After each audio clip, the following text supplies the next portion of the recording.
বাবরি মসজিদের জন্য এসেছে 11 ট্রাঙ্ক ভর্তি টাকা এবং আপনারা দেখেছেন একটা বাবরি মসজিদ নির্মাণের জন্য যেখানে 300 কোটি টাকার প্ল্যান তারা নিয়েছে, একজন ব্যক্তি প্রায় 80 কোটি টাকা দেওয়ার মতো তিনি প্ল্যান নিয়েছে। অলরেডি তিনি টাকা অনেকটা দিয়েও দিয়েছেন এবং প্রত্যেকটা মানুষ প্রায় ওই জায়গায় যত লক্ষ মানুষের সমাগম ঘটেছে, প্রত্যেকজন মানুষ নিজের মাথায় করে ইট নিয়ে ওই জায়গায় উপস্থিত হয়েছেন। কেউ 2টা, কেউ 4টা, ছোট ছোট বাচ্চারা পর্যন্ত তারা শরিক হয়েছেন। ইট নিয়ে তারা মাথার মধ্যে নিয়ে ওই জায়গায় শরিক হয়েছেন। চিন্তা করেন, লক্ষ লক্ষ মানুষ এখানে শরিক হয়েছে। প্রত্যেকজনের মাথায় যদি 2টা ইটও থাকে তাহলেও তো কি পরিমাণ ইট জায়গায় জমা হয়েছে এবং কি যার ঘরে যা ছিল তারা দান করে দিচ্ছে শুধুমাত্র মসজিদ নির্মাণের জন্য। কেননা এই মসজিদটা তো একটা আবেগের জায়গা। এই মসজিদটা 1500 শতাব্দীর অন্যতম একটা মসজিদ, সম্রাট বাবরের সময় এটা প্রতিষ্ঠিত হয়েছিল।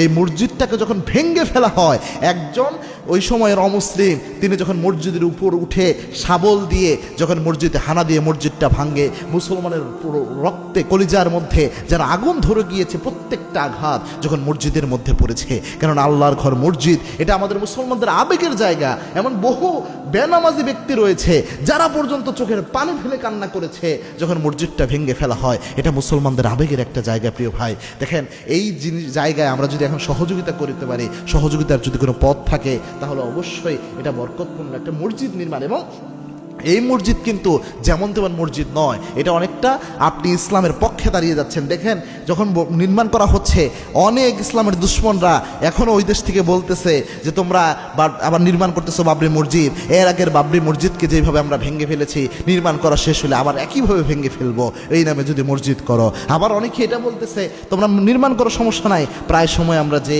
ওইখানে পেশাব পায়খানা করে আসবো। কতটা নোংরা, কতটা জঘন্য! ইসলাম কখনো এরকম শিক্ষা দেয় না যে অন্য অমুসলিমদের উপাসনালয়ে যে এরকম কাজ করে আসতে, অন্য অমুসলিমের উপাসনালয়ে যে ওখানে হামলা করতে।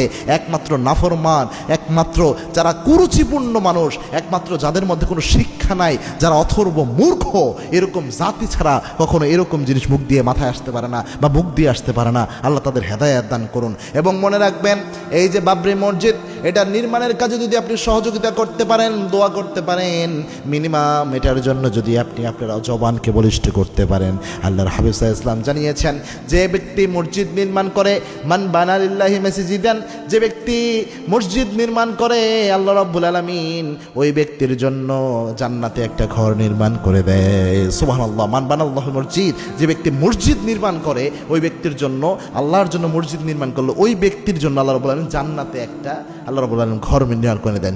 সুতরাং আমাদের উচিত হচ্ছে মসজিদ নির্মাণের কাজে সহযোগিতা করা, নিজেরা মসজিদ নির্মাণ করা। যেহেতু এটা একটা আবেগের, ইমোশনের জায়গা, এই জায়গায় পর্যন্ত আমাদের সহযোগিতা করা। এবং জানেন, এই জায়গায় সহযোগিতা করার জন্য ওই জায়গার যিনি, ওই ইন্ডিয়ার, ভারতের যিনি একজন প্রতিনিধি ছিলেন, রাজনৈতিক ব্যক্তিত্ব, তাকে পর্যন্ত বহিষ্কার করা হয়েছে একটি দল থেকে।